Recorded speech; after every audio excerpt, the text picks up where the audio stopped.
dari testimoni tadi mungkin banyak audiens yang heran ya, mungkin kaget. Saya juga termasuk yang dalam tanda kutip melek. Oh, ternyata financial freedom itu bisa dicapai ketika kita masih statusnya karyawan, statusnya ikut orang. Padahal selama ini banyak orang mikirnya, wah kita kerja dulu nih, kumpulin duit yang banyak.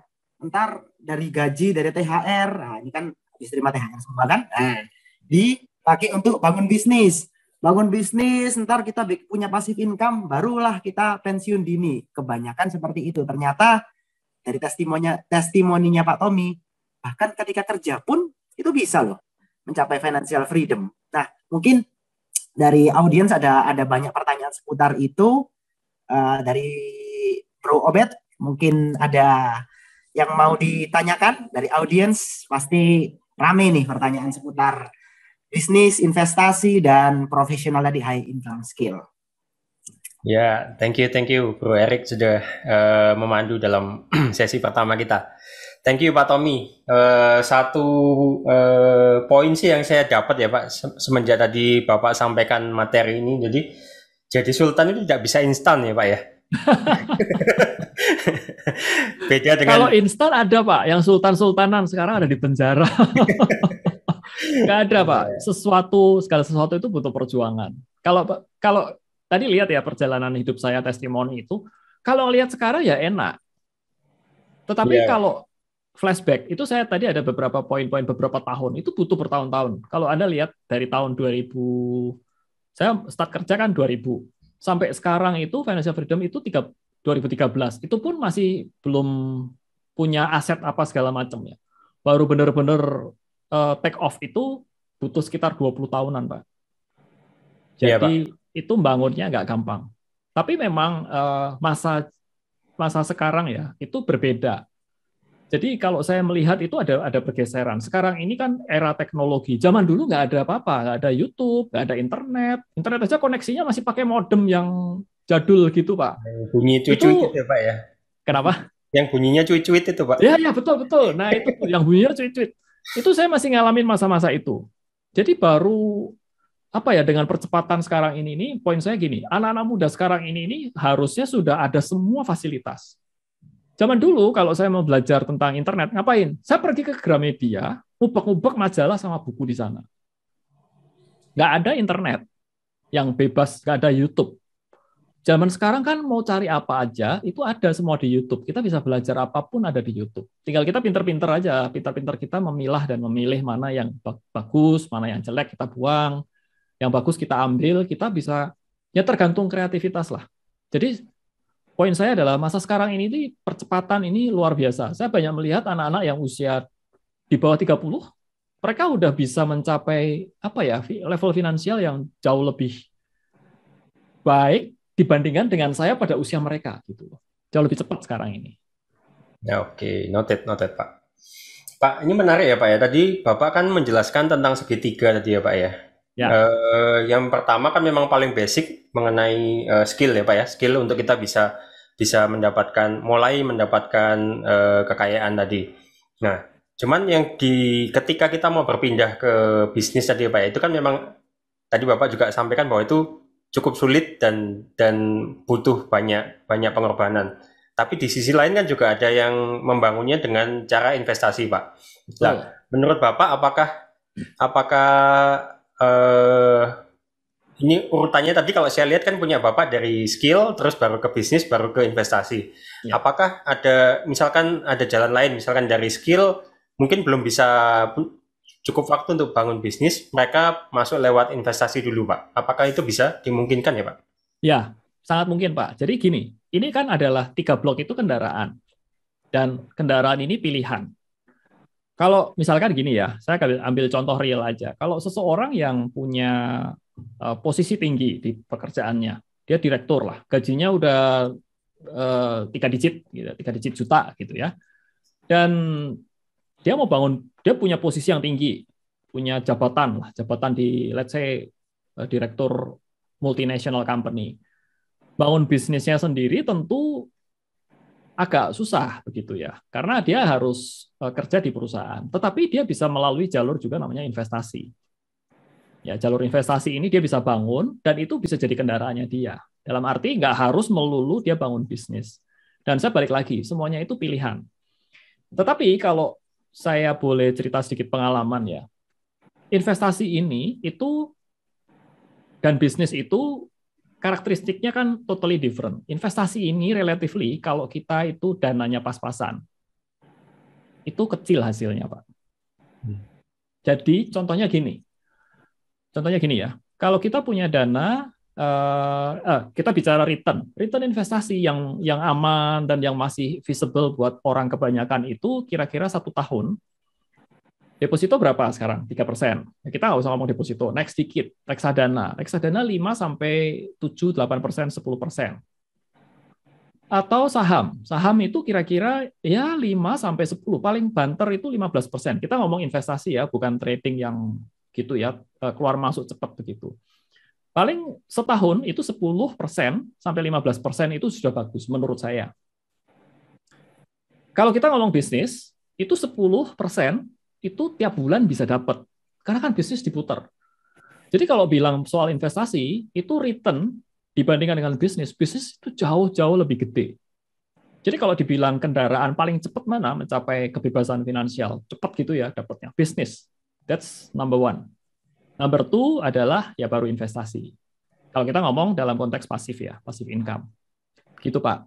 Tapi kalau menurut saya kalau orang itu karirnya sudah tinggi, sudah baik, dan dia ingin membangun jalurnya melalui investasi tanpa membangun bisnis, ya that's okay. Itu pilihannya dia. Tetapi poin saya adalah orang harus punya yang namanya itu passive income. Supaya nanti ketika nggak semua orang kan akan terus bekerja, Pak. Suatu saat dia akan pensiun.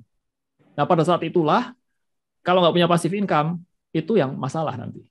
Iya. Gitu. Dia harus bergantung sama siapa? Paling kalau nggak punya passive income, dia bergantung sama anaknya, repotin anaknya.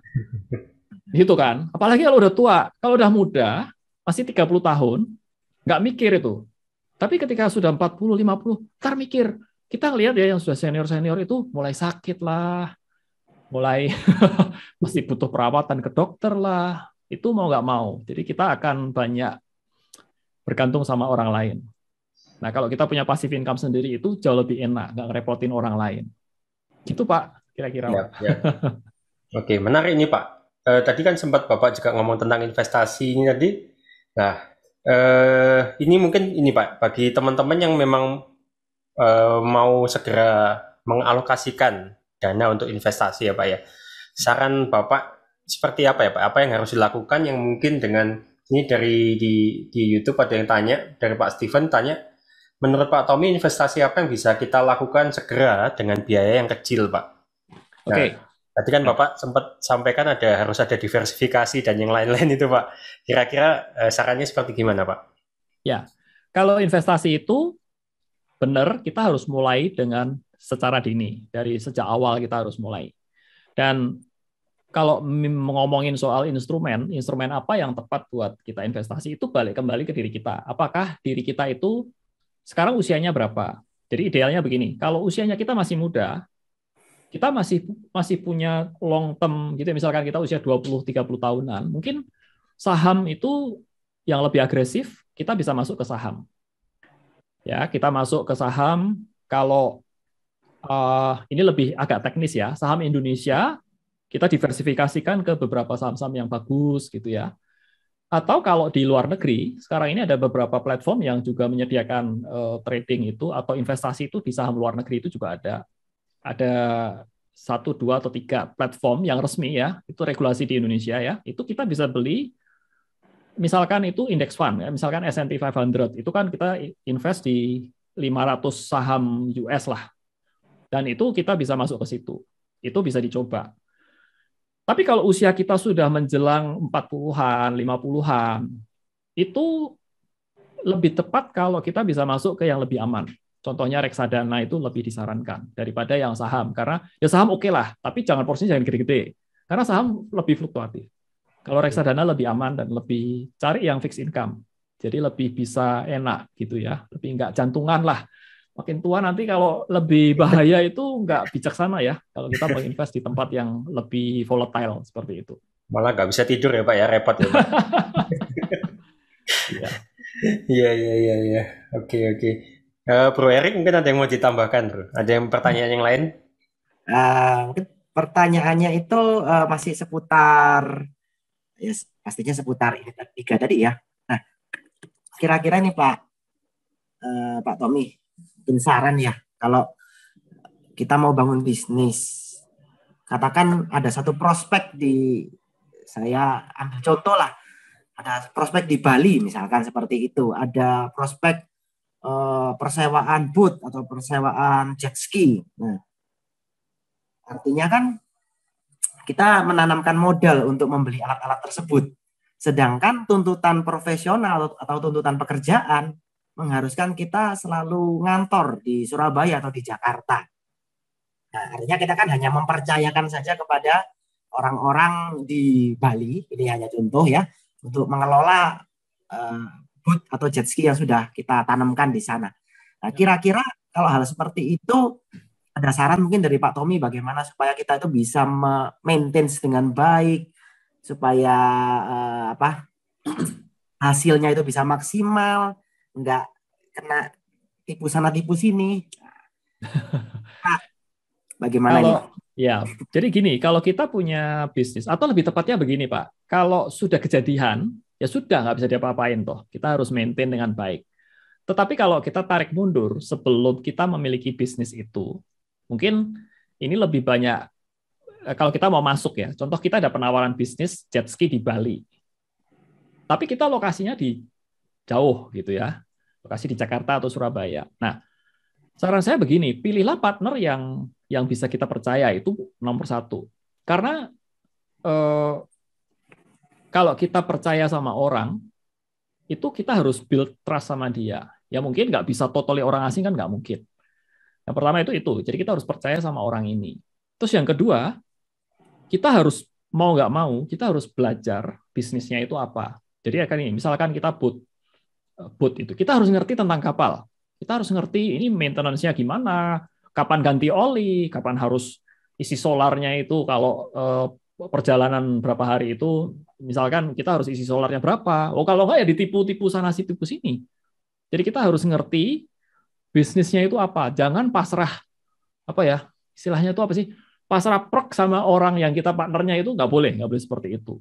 Terus yang ketiga perhatikan bargaining position-nya kita. Walaupun kita percaya sama orang itu, tapi kita harus juga lihat bargaining position kita. Kalau orang itu maksudnya gini, kalau saya nggak ada, orang itu bisa jalan nggak. Jadi harus saling membutuhkan. Kalau kita ditawarin partneran bisnis ya, di mana kita hanya cuman keluar modal, itu hati-hati. Kita harus belajar nyemplung ke bisnisnya dulu, baru nanti kita intinya harus kalau nggak ada kita dia nggak bisa jalan. Tetapi kalau nggak ada dia kita juga nggak bisa jalan. Jadi harus ada saling interdependensi antara keduanya. Soalnya bahaya kalau salah satu nggak ada dan dia bisa jalan, itu misalkan ya, waktu awal dia butuh modal kita punya pemodal misalkan. Kita sebagai pemodal, dia jalanin bisnisnya. Suatu saat kalau dia sudah punya uang, kita ditendang, keluarin dia jalanin bisnis sendiri. Nah itu tentu kita nggak mau gitu loh. Jadi kita harus punya kontribusi terhadap situ sehingga kalau kita nggak ada dia nggak bisa jalan. Jadi ada interdependensi seperti itu. Itu mungkin salah satu tips saja kalau kita mau memulai bisnis yang sifatnya itu joinan sama orang ya. Memang nggak gampang sih. Itu cari partner yang cocok itu juga setengah mati. Walaupun teman baik, walaupun udah kenal lama, tapi kalau urusan bisnis itu pemikirannya bisa lain-lain. Masing-masing jalan ke kiri, satu jalan ke kanan, nanti nggak ketemu-ketemu. Iya. Cari partner itu mesti minta hikmat Tuhan ya Pak ya. Betul. Itu mesti banyak berdoa dan banyak Pak, banyak ini meeting.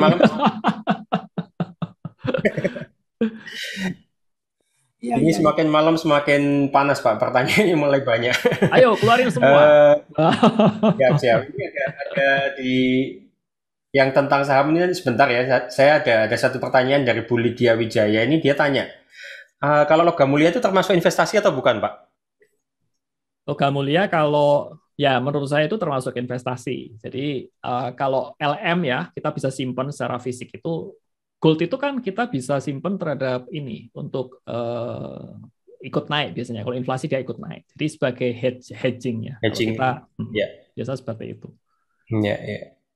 Jadi bukan untuk melipat gandakan ini ya Pak ya, lebih ke arah menjaga nilai uangnya ya Pak ya. Betul, ya betul Oke. Pak.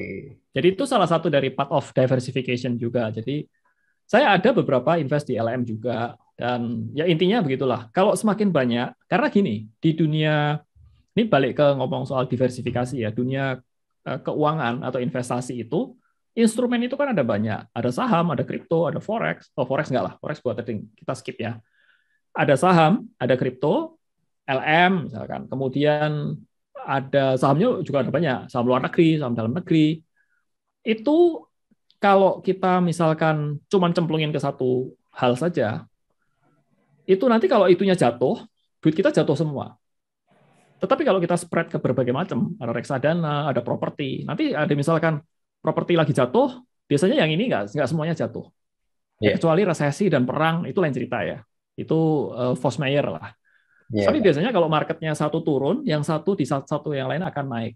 Jadi ini membuat kita punya portofolio investasi itu, istilahnya itu jadi kuat, nggak gampang goncang gitu ya. Oke. Tapi tentu kalau diversifikasinya semakin banyak, biasanya return itu nggak bisa tinggi-tinggi. Tetapi kita lebih kuat. Jadi itu trade-off-nya di situ. Lebih kuat. Kakinya lebih banyak, itu lebih kuat. Tetapi return-nya itu jangan ekspektasi terlalu tinggi. Return-nya yang penting kita bisa kalahkan inflasi aja dan sedikit di atas, that's okay. Itu buat saya ya. Toleransi orang beda-beda gitu ya. Ada yang agak sedikit mau agresif ya, that's okay. Nanti diramu lagi, diracik portofolionya. Ya, mesti dilihat ininya Pak ya, kuesionernya juga. Kuesioner sebelum investasi Pak. Oke, nah ini menarik Pak. Kita geser ke sana lagi. Ini kalau ada pertanyaan dari Pak Steven dan Pak Yosua, ini kalau saya lihat ada benang merahnya tentang ini Pak. Bagaimana mempersiapkan mental ketika mulai masuk ke instrumen ada trading tadi ya Pak ya. Tadi kan Bapak antara saham juga mungkin kalau yang sudah agak nekat tadi ke FX ke falas tadi. Nah, ini bagaimana mempersiapkan mental untuk bisa investasi di instrumen seperti itu, Pak. Dan mungkin juga dari Pak Steven ini tanya bagaimana tahu bahwa kapan waktunya untuk cut loss atau kapan waktunya untuk hold, apa dengan harapan ada kemungkinan untuk rebound seperti itu, Pak. Mungkin seperti itu Pak, ada tipsnya Pak untuk bisa mempersiapkan mental. Oke, ini ada dua pertanyaan kalau saya lihat. Yang pertama itu tentang mental, yang kedua tentang cara analisa. Ya, yang saya jawab yang analisa dulu. Kalau kita mau tahu kapan kita masuk, kapan entry, kapan exit, ini lebih sebenarnya bisa dipakai di trading maupun di invest. Karena investasi juga kita perlu tahu kapan timing tepat untuk masuk atau kapan kita punya waktu tepat untuk keluar. Itu semuanya kita harus belajar dengan analisa. Analisa misalkan saham itu mostly itu dibagi dua, ada yang teknikal, ada yang fundamental. Kalau fundamental kita pelajari laporan keuangan, pelajari kondisi makro dunia dan segala macam. Tapi kalau teknikal itu berdasarkan data-data historical dari pergerakan harganya dia, kita bisa memprediksi kira-kira harganya ini itu rebound dan nanti bisa profit segala macam. Jadi simply put, kalau kita mau tahu kapan entry exit ya kita harus belajar cara menganalisa. Ada banyak sekali itu dulu yang saya seminar bikin bisnis seminar pertama kali itu ya itu belajarin itu Pak. Oh. Jadi cara entry gimana, cara exit kapan, cara cut loss, kenapa di cut loss itu mesti belajar. Nggak gampang. Butuh waktu. Biasa orang ya, ini cerita sharing pengalaman saja. Biasa orang butuh waktu sekitar minimum ya 2 tahun, 3 tahun sampai dia bisa profit trading dengan baik. Jadi tahun-tahun pertama rugi itu biasa. Ada ongkos belajarnya itu nggak cuma ongkos beli materi untuk seminar segala macam, itu kecil biasanya. Tetapi ongkos pembelajaran ketika di real market, kita harus kehilangan uang, harus cut loss, segala macam. Nah itu, terus habis di cut loss harganya naik. Itu persiapan mental yang ditanyakan. Betul. Terus belum diomelin istri, wah lu cut loss ini besoknya naik. Wah, itu repot. Nah, pertanyaan kedua tentang mental. Mental ini harus sifatnya itu emosional. Poin saya gini, kalau emosionalnya itu kita nggak bagus, biasanya performance kita jelek. Jadi, yang pertama, tipsnya adalah jangan pakai dana gede. Kalau kita trading atau investasi itu kita udah mulai nggak bisa tidur, nah itu berarti dananya kegedean, kurangi dulu. Dan biasanya juga butuh waktu untuk kita itu belajar ya, mental kita itu kita harus siapkan. Memang nggak bisa instan. Kalau kita punya analisanya terlebih dulu, kita bisa siap secara ilmu, secara apa kita siap, kita tahu, kita bikin trading plan dan segala macam. Terus kemudian ketika kita put our money untuk misalkan trading, itu kita tahu risiko-risikonya. Itu biasanya mentalnya akan lebih terjaga dengan baik. Tetapi kalau sampai kita overnight position dan kita nggak bisa tidur, itu kegedean mainnya. Kegedean dananya, kurangin. Sampai Anda tidurnya nyenyak. Nanti kalau udah makin mahir, bolehlah nambah pelan-pelan. Nanti makin lama akan makin bagus kok. Biasanya butuh waktu seperti itu. Jadi indikatornya bisa tidur atau enggak itu Pak ya? Biasanya itu Pak. Iya. Oke, ini menarik juga Pak. Ini dari Pak Denny Hardianto. Dia tanya kan, dengan kondisi yang seperti itu tadi Pak, kan trading kan cukup aktif ya Pak ya. Dia tanya apakah trading itu masih bisa disebut sebagai passive income ya Pak ya? Karena kan akhirnya kan pada buat trader itu kan dia harus selalu memantau gitu-gitu Pak, melihat perkembangan. Nah menurut Bapak apakah trader ini masih bisa disebut sebagai passive income? Jawabannya gampang Pak, trading bukan passive income. Oke. Caranya gini, kalau Anda tinggal jalan-jalan ke luar negeri 1 bulan, itu tradingnya masih bisa kasih income enggak? Kan nggak bisa. Gitu aja sih, simple. Jadi selama kita, kuncinya itu, kalau kita tinggalin, totally kita berhenti, nggak kerjain itu kita dapat income nggak? Jadi trading itu aktif income. Tetapi kalau investasi lain, investasi itu pasif. Tetapi investasi itu tidak bisa dilihat dalam kurun waktu yang pendek. Jadi biasanya ngomong investasi itu hitungannya itu bulan atau bahkan tahun. 1 tahun atau 2 tahun, itu baru kita bisa review. Jadi sifatnya seperti itu. Pak ya. Oke, ya. Apakah berarti yang dimaksud investasi di saham itu harus selalu saham-saham blue chip ya, Pak Tommy ya? Kalau tadi kan trading, ya gorengan-gorengan dikit, oke lah, tapi kan trading, income. Cuman kalau kita mau ngomong investasi, apakah harus benar-benar saham unggulan yang ya udah kita tinggal aja, nggak buka aplikasinya selama 6 bulan, it's okay lah, nggak akan bangkrut lah, istilahnya seperti itu. Apakah benar begitu atau ada pandangan lain, Pak Tommy? Kalau kita trading manual di saham, dalam arti kita tidak jadi gini, kalau kita mau masuk ke market saham, itu ada 2 jalan. Satu jalan kita kelola portofolio sendiri. Dalam arti kita beli langsung individual stoknya, melalui sekuritas, itu kita beli dan kita racik portofolionya sendiri. Kita beli saham A, B, C, D, E, F, G. Yang kedua adalah kita masuk melalui reksadana saham. Jadi itu dana kita dikelola oleh manajer investasi. Kalau yang kita manual, sifatnya racik sendiri, itu saya tidak sarankan untuk kita tinggal. Dalam arti 6 bulan tanpa lihat itu kelamaan. Biasanya saya akan rekomen itu tiap bulan kita pantau. Mantaunya nggak harus tiap hari atau tiap minggu, tetapi 1-2 bulan sekali kita lihat. Blue chip belum tentu akan selalu chip. Gini, blue chip belum tentu akan selalu naik. Contohnya saham Unilever, itu saham blue chip sejak zaman purbakala, zaman dulu. Sekarang ada isu-isu mau delisting. Harganya melorot terus. Saham apa? Gudang Garam. Itu zaman dulu, itu zaman purbakala, zaman saya masih belajar tahun 2010 itu zaman itu Gudang Garam saham yang sangat powerful. Tetapi sekarang lihat performance-nya. Itu kalau Anda nabung 10 tahun yang lalu sampai sekarang, itu rugi, nggak balik modal. Unilever juga begitu. Jadi yang pernah sukses belum tentu akan sukses. Kalau Yesus kita cinta sepanjang masa, ya kan? Kalau saham, kalau ada cuan kita cintai, kalau nggak ada cuan kita jual, kita ganti yang lain. Jadi poinnya saya kita analisa setiap berkala, entah itu 1 bulan atau tiap 3 bulanan ketika laporannya keuangannya keluar, itu kita harus mengerti tentang analisa seperti itu. Kalau investor biasanya nggak terlalu rumit cara menganalisanya, hanya ngelihat tren atau ngelihat laporan keuangan berkala. Tapi kalau trading akan lebih rumit, ceritanya lain gitu. Iya, Jadi iya. itu another story lah. Jadi mungkin untuk yang pemula lebih baik melalui reksadana ya Pak ya. Ya, reksadana Hmm. disarankan demikian. Nah, ini ada juga pertanyaan dari, saya nggak tahu ini Bapak atau Ibu ya, yang yang dia menyampaikan gini, saya masih baru dengan reksadana.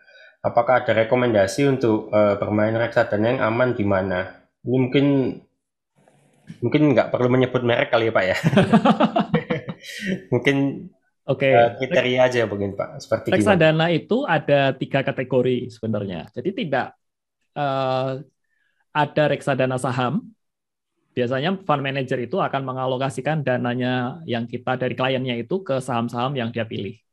Ada reksadana fixed income. Fixed income itu pendapatan tetap biasanya dia belikan ke obligasi, ke surat utang negara, ke surat utang perusahaan, itu fixed income. Dan satu lagi adalah reksadana yang campuran. Jadi mix antara obligasi yang tadi itu dengan sedikit saham. Jadi dia campur sedikit. Kalau yang aman, aman dalam arti tidak bisa rugi begitu ya, jarang apa itu biasa pilih yang fixed income, itu akan lebih aman. Tetapi kalau saham itu ya itu tadi akan ada volatilitas, fluktuasi yang kadang bisa rugi. Jadi ceritanya begini, intinya itu ketika kita berinvestasi itu ada satu hukum yang nggak bisa dilawan. Ini kayak hukum yang kalau kita mau expect return-nya tinggi, risikonya akan meningkat. Instrumen yang memberikan return tinggi, risikonya pasti akan naik. Kalau kita expect risikonya nggak rendah, ya return-nya rendah. Itu ceritanya seperti itu. Nggak ada hukum yang bisa ngelawan itu di investasi. Jadi kalau kita, contohnya ya, titip dana untuk trading di robot gitu. Kasih profit 1% tiap hari, tapi tidak ada risikonya. Itu secara hukum sudah nggak masuk di akal. Jadi hati-hati kalau yang begitu ya. Tidak ada ceritanya profit 1% sehari kali 22 hari itu 20% sebulan, risikonya 0 itu nggak ada. Risikonya ya scam. Risikonya benar-benar jadi 0 ini Pak. Dan 0 itu Pak. Habis semua. Iya. Iya. Oke, mungkin ini agak sedikit ini ya Pak ya, sedikit melenceng tapi nggak apa-apa sih Pak. Ini mungkin bagus juga dipertanyakan dari Tio. Dia menanyakan bagaimana menghadapi keadaan mendadak yang yang mempengaruhi keuangan Pak. Contohnya jatuh sakit. Nah, serta pembagian porsi dari keuangan untuk yang ini mungkin ada 2 pertanyaan berarti dia. Yang pertama mungkin lebih ke arah tadi Pak, bagaimana menghadapi keadaan yang mendadak itu Pak. Oke. Emergency situation dulu Pak. Kalau yang satunya pembagian porsi keuangan ini juga ditanyakan, tapi mungkin kan tadi Bapak sudah sempat bahas ya untuk diversifikasi tadi Pak. Mungkin lebih ke arah yang emergency fund ini dulu Pak. Ya, kalau emergency itu biasanya kalau kita ini contoh konteksnya seorang karyawan gitu ya. Emergency fund itu biasa kita cadangkan. Jadi dana dari gaji kita itu sisanya itu kan biasa kita tabung. Tabungan ini kita harus sisakan itu untuk emergency fund itu biasa 6 bulan. Ini sebenarnya relatif sih. Kalau mau aman itu bisa 6 sampai 9 bulan atau mungkin sampai 1 tahun. Mungkin kelamaan lah ya. Biasa 6 bulan cukup. Itu kita nggak boleh utik-utik. Ditaruh di tempat yang kita bisa akses langsung pakai ATM gitu, kita bisa tarik karena kan sifatnya darurat. Nah, kalau sudah dana darurat ini tercapai, ya sisanya kita nggak boleh masukin dana darurat, kita harus investasikan ke tempat lain begitu. Jadi seperti itu sih Pak. Jadi alokasinya itu kalau kita hanya bisa kebutuhan, maksudnya 6 bulan dari kebutuhan hidup kita ya, itu harusnya sih sudah cukup. Jadi misalkan kita gaji misalkan 10 juta, kebutuhan hidup kita itu 8 juta. Jadi 8 juta kali 6. Nah, sebegitulah itu harus kita sisihkan terlebih dahulu buat kita backup emergency fund. Simpelnya seperti itu, Pak. Nggak boleh diutak-atik, itu emergency fund nggak boleh diutak-atik. Oke. Kalau terkait sakit segala macam, itu bisa kita proteksi dengan insurance tentunya. Jadi insurance itu wajib ada ya. bukan kalau ini jadi melenceng nanti. Tapi insurance untuk melindungi diri kita dari sakit itu wajib kita miliki. Saya bukan agent insurance ya, jadi saya nggak mau jualan banyak lah di sini. Nah, carilah agent yang Anda kenal lah gitu. Baik, oke Pak Tommy. Nah, ini kalau dari tadi kan kita pertanyaannya kan membahas tentang saham, reksadana, dan ini mungkin sebagai closing ya, karena sudah mendekati jam 9. Ada pertanyaan dari saya itu investasi di tanah atau di rumah, karena Pak Tommy kan juga dari testimoni tadi salah satunya adalah list properti ya. Nah, kira-kira bagaimana nih Pak Tommy